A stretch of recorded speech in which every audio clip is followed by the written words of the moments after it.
Hello and welcome back to the Cinema Wave podcast. It is I, your host today, Vinny Albano. I am joined with my co-host, Mark Jacopino. What's up, Vinny? What's up, everyone? Hello. We are talking about Jujutsu Kaisen Season 3. Woo! The first two episodes have dropped today. Let's go. This is the big shonen of our generation, honestly, of our decade. Mm-hmm. We very passionately reviewed season 2 of JJK when that first wrapped up 2 years ago now. And this series is on a roll. Let's just jump right into it. I have read the manga. I knew what was happening. I expected what was going to happen, obviously, knowing the source material. But I can definitely say that this is a insane jump from the source material to what is here in a good way. An extreme amount of passion behind every frame. So, Mark, what was your overall thoughts of the first two episodes? I was really blown away. I mean, I think this show is just in another stratosphere when compared to other shonen anime airing right now. I feel like from a directorial standpoint, from a storyboarding standpoint, from a musical standpoint, it just everything works together in harmony so well. The opening shot of this is something you would see in a live action movie or something on a theatrical screen, but you're getting it on week to week anime, and that's just so impressive. You know, you just see Yuji in the corner washing his hands of the blood, and then the scene kind of just builds and builds and builds, and then you cut back in time, and it just builds this tension of, you know, what we're dealing with to start this season, and it builds the tension and the stakes so quickly. You know, they introduce a new character from the Zenin clan that we hadn't seen before, and immediately you hate him. You know, They do such a good job of making him an antagonistic force, and yeah, we'll get into all of it, but I was pretty blown away by these first two episodes, just from an animation standpoint. It's just so well storyboarded, and I can't wait to see what they do with this season. Yeah, I completely echo that point. This season, and season 2 was the reason why I love season 2 so much, for the same reasons, but here they're going even more experimental, even more, I hate the use of this word, but cinematic. Yeah.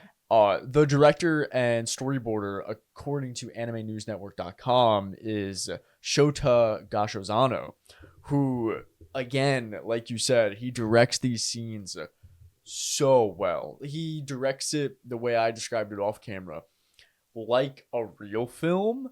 Typically in anime, we get a lot of close-ups of just characters' faces, so they can just animate the lips flapping, and you know, they can dub it over. But here we have so many moments where it's blocked and framed like a Kurosawa film. You have all the characters in the frame. All the characters are moving in the frame. The camera is then moving in the frame as if we're literally existing within the space, but in animation, which is it's such a little thing, but people who are familiar with the medium know that it is incredible. It's just such a incredible feat to achieve here. Yes, like we said, you know, this is a weekly animated TV show, and they're really pushing the boundaries for what that could mean. And other camera techniques they used a lot of fisheye. You know, we're always kind of in the corner of a room, and everything's kind of expanded out. Yeah. That one scene where we see the Zenin clan get the will read to them, and the light in the room is just flicking back and forth, and they're all just standing there listening, and you know how pissed they are, and it's the light is just ratcheting up the tension because you know that every single one in that room is waiting for their turn to get this power, you know, the cursed items, the title, all of that.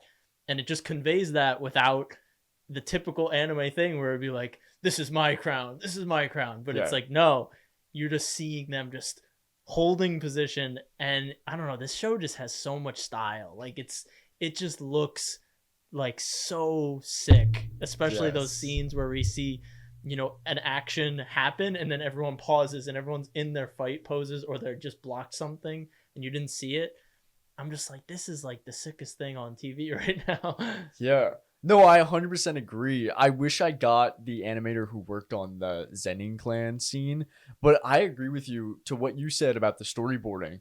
That scene, I love the shots that are the lens of the camera, quote quote, shooting through the cracks in the wall. Yes. And we just see slits of each of them.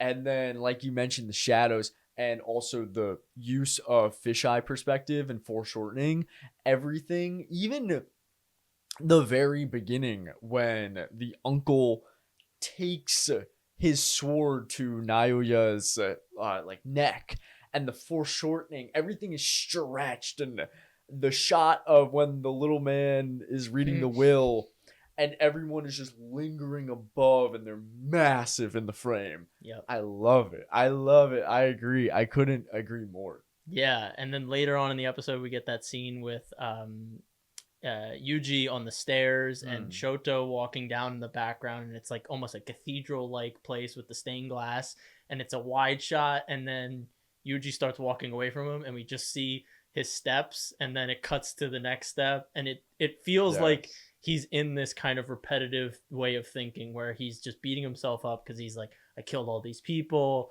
I'm not worthy, I need to stay away from everyone. And you just see that through the visuals. You see him literally just retreading the same thing, even though he is making physical progress. Just like stuff like that again, we might take for granted, but you watch other anime and other animation and maybe even other live action, and you just don't get that much care. And it's just so different than what we've seen before. I've talked, in a previous episode we just recorded, like Chainsaw Man season 1, they had such a unique cinematic visual language, and it feels like Mappa again is just iterating on that with every new project, with the movie and now with this season. It's just it's different. It's different. Oh yeah. So I do want to move on to the contents, of course, the story. Well, also speaking of animation as well, but overall, let's talk about the big two fights. Episode 1, we get Yuta versus Yuji, and episode 2, we get Naoya versus Choso. Let's start off with Yuta and Yuji. Give me your thoughts. I want to know, because obviously I knew what was happening, but I'm curious your thoughts of the twist and also the structure of the fight and how you have a special grade sorcerer like Yuta. He's so powerful, the way they visually represent that, but also just he fucking bitch slaps like Choso, like just boom, like stuff like that is. I want to know your thoughts. Yeah, I think it's interesting that they started the fight at the end of the fight. Essentially, he's getting chased, and then he gets him pinned down with the sword, and then we cut back to before Yuta even gets there. I thought that was an interesting choice. I think it is a good choice because it does ratchet up the tension right away. That we get to that point. But yeah, just seeing. First of all, Yuta at the end of last season, we see him extremely menacing. I'm going to kill Yuji. And in my mind, I remember in the movie, he was such a kind soul, such a gentle soul. And part of me was like, I believed him. I really did, because he really had like this menacing aura that we hadn't really seen before. And I was like, what happened to him in the time that Gojo sent him away? I know he went to, I think it was like Africa to like train with that one guy. What happened to him? Why is he now like a dog of the society when Gojo was clearly someone that worked outside the rules of society? So I had a lot of questions going into it, but the twist of him not actually hunting Yuji felt right. I was like, yeah, that's the Yuta I know. I wouldn't expect him to kind of fall in line with the sorcerer world. And yeah, he's just, I love when, and it's a trope, but like, I love seeing anime portray like the strongest character in the world. It's so fun. And they do it well with Yuta. They're like, oh yeah, you thought Gojo had a lot of cursed energy? Yuta has more. It's just, he could actually run out of it. And just putting that in perspective, like, okay, so he's not even going like 50% right now against Yuji. So I'm very excited to see, Yuta potentially against Sukuna, because that very much seemed to be implied when Yuji's like, you need to kill me if he comes out. But I don't say anything. Yes. It's so badass. Like, I honestly, it's so cool. I have a lot of animators pulled up here, but overall, I have to mention Yajima, who, according to Sakura Boru, which is a famous animation form, that I believe he did the character design, but he also did a lot of the storyboarding. He's listed on here as a lot of the close-up character animated faces and stuff like that. And all throughout this fight, there's so many clean, beautiful stills of characters in motion, of character faces. Choso's like scrunching of the face, and even Naoya's like slicking his hair back while he's just going crazy. And I really like, personally, the final part of how they did the Yuta Yuji, where they kind of get knocked out of the theater, and then Yuji has to go through the car, grabs the knife, then Rika shows up.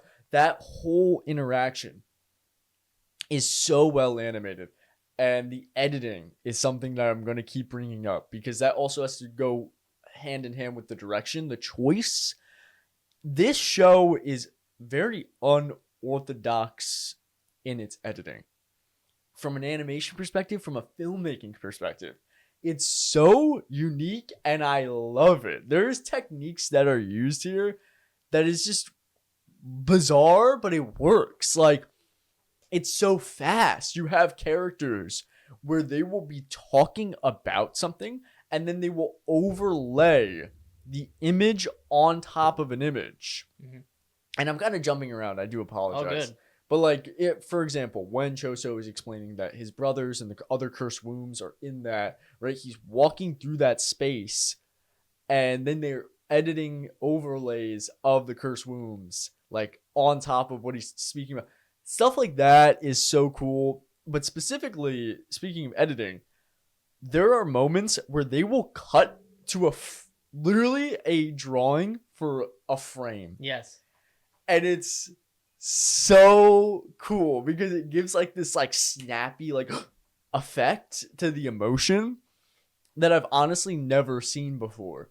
Literally, we get like scenes where it's just Yuta's face or Yuji's reaction for a frame, and then we cut to a hand, and then we take the time with the hand, and that juxtaposition between like the super quick reaction but allowing the audience's brain just enough of like, okay, I got that emotion, and then slow, slow, fast.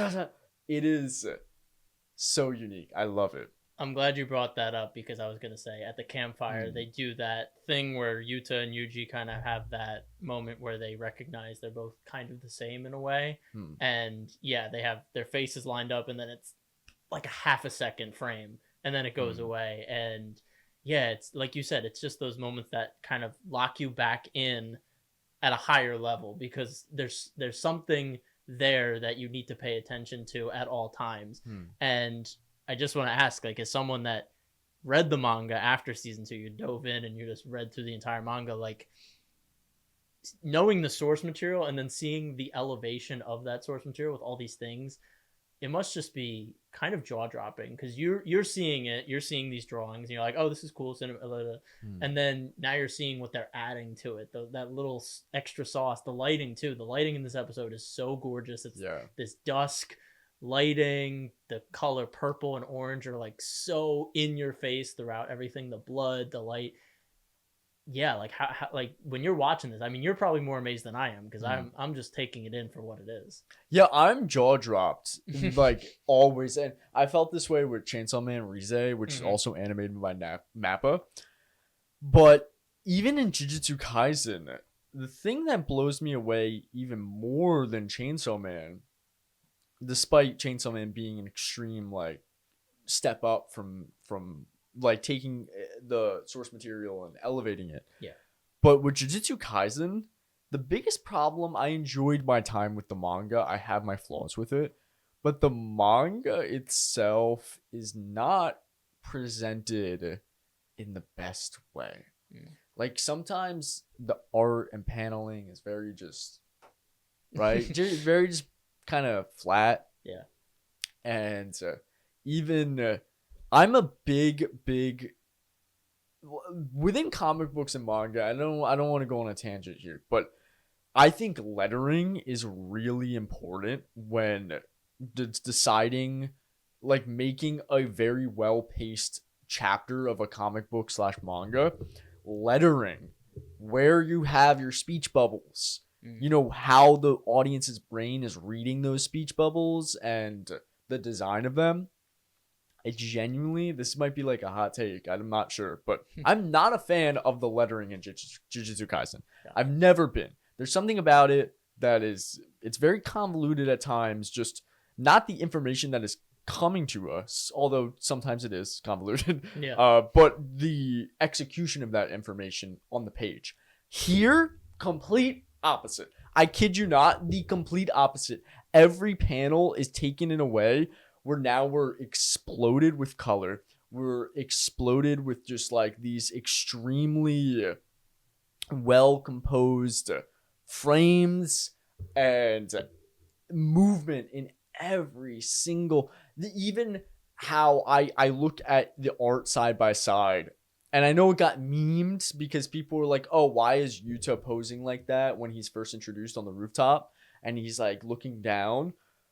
But I much prefer that, because in the manga you look at it, and in the manga it's more traditional to real life, but I prefer when it's exaggerated. Yeah, and that's style. Yeah, exactly. And that's how I feel with the anime. It takes everything and it just exaggerates it. Every pose is larger and more powerful. Every limb that is foreshortened is longer and bigger, and it's like that is incredible. Yeah, it's amazing what they get out of the manga and how they interpret it and then put it on the screen. I mean, they just they add so much to it. And I was very impressed. I'd be curious to like go back to these chapters and just see what the paneling was, what the art was, and then compare it and be like, wow, how did they get this from that? Because it must be such a transformation. I do want to get to one, I don't want to say negative, but the storyline, we've talked a lot about the animation and stuff like that, but the storyline, I'm very bought into it. I just think JJK has this problem. It's consistent throughout the show, no matter. It just loves being super convoluted for the first watch, and they love just dumping information in like short spurts. And in some cases, I like it because it makes the rewatch more interesting. Like, I feel like when I did the rewatch, I connected with Maki's character way more in the rewatch, just because they were dumping so much like Zenin clan lore and history in season 1. I was like, I can't keep up. But then when you rewatch it, it feels good. At the beginning of this season, I'm still catching up because there were so many things that happened in Shibuya. Like, I'm like, that happened.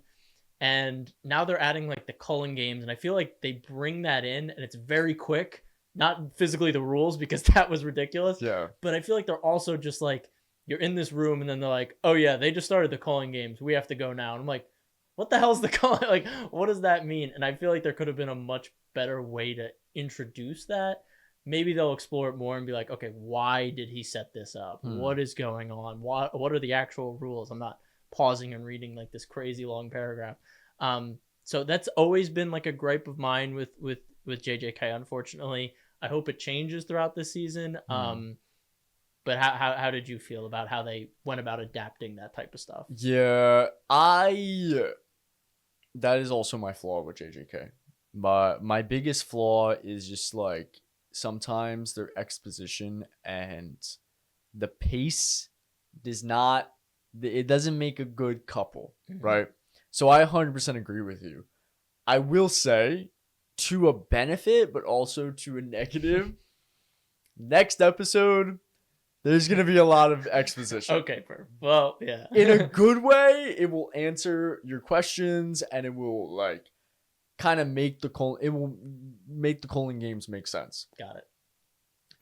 In the bad way, there's gonna be a lot that like even like there's one thing about the Colon games that will be explained in next episode that I honestly didn't even bother trying to understand because it was just like it was just kind of too not convoluted but just like such a uniquely Just a weird twist to like put in there. It's like a weird rule / law of the world. Okay. Which I'm just curious what you're gonna think next episode. Yeah. But yeah, fair warning. Okay. All right. Well, Yeah. Good to know. But yeah, I mean, other than that, like, yeah, great episode. Choso still such a good character. I'm really, really excited to see more with him, and we even get our first look at Yuji's dad and mom, which is really exciting. And then they did drop that hint with Choso. It was like a very quick line where he's like, "Your dad should have had stitches in his head" or something like that. And again, I haven't read the manga, so I just was like, hold on. Because Geto, he has stitches in his head. Yeah. But then also, Choso has that line, and then the mom has the line. But Geto also has the stitches. And I'm just like, oh, what's this triangle? Or not even triangle, like octagon of different things all coming together. So I thought that was a pretty cool line to just like drop in and be like, here you go. Yeah, so this isn't spoilers. Okay. I can recap you on something. Okay. It might be an important detail. Got it. So at the last episode or the second to last episode of season 2. Yeah. When Choso comes back into the battle and goes, Yuji, you're my brother, right? Like we're related because I have that like keen sense to my brothers. And when Choso killed him in battle, he felt Yuji be like, oh my God, that's my brother. Yeah. And in that moment when Choso was like, oh, Geto, that's not Geto, that's Noritoshi Kamo. Yes. And Noritoshi Kamo, quote, quote, Noritoshi Kamo is the sorcerer of linkage. Okay. And you could infer what his technique is. Okay. From what we've seen, like season 2, the brain and stuff like that. Yeah, I'm sure because I haven't rewatched season 2, and I know there was a lot of important stuff that was revealed, and then definitely towards the end of the season. So maybe if I rewatched, I would be a little more up. But I'm sure it'll come up again, and they'll kind of maybe explain it more. It was cool to finally get a little more backstory, and I just think Yuji, again, such a interesting protagonist because you've seen how his world has gone from like he was so energetic and super optimistic, and now he's just like at the bottom. Like you still see that that goodness in him, but he is just kind of defeated at this moment, and I really like that. Yeah, I really came to appreciate Yuji a lot, especially after season 2 and Shibuya. He is the definition of just like the indomitable human spirit. Because he doesn't have a technique. Even like his use of cursed energy is very raw. Like they explain it that he's not like a refined cursed energy user. So I just really appreciate him, like just the philosophy of Yuji, of how he wants to help everyone. It's almost a curse. Like he is cursed with this idea that the last words that his grandfather said to him was help everyone. And that's a curse to him because now he literally has a curse within him, and the philosophy of that. And I just appreciate that he's the stereotypical like shonen main character where you have like never give up, devotion, never give up, don't complain, it's all about hard work and shit, right? But Yuji does it in a way where you almost have like this element of Greek tragedy with him being Sukuna, and with that philosophy almost being a curse. Because how can you save everyone? That's impossible, right? Mm-hmm. So to live by those words is damaging to the psyche. So I really appreciate Yuji. Yeah, no, he's a great main character, and I'm Mm. sure he's gonna have a lot more, great stuff coming up with him. And yeah, I want to see more of him and Fushiguro this year. It seems like they're gonna be a lot like closer together this season, at least how we're starting. And yeah, we kind of leave off with this new entity inside the Tengen gates. I don't know if that is No, that's not Tengen, right? Or that is Tengen. I don't know. Do you want me to answer? No, no, don't answer. Okay, Never mind. But they meet this figure that very much reminded me of the Truth from Full Metal Alchemist, the white room and the little figure.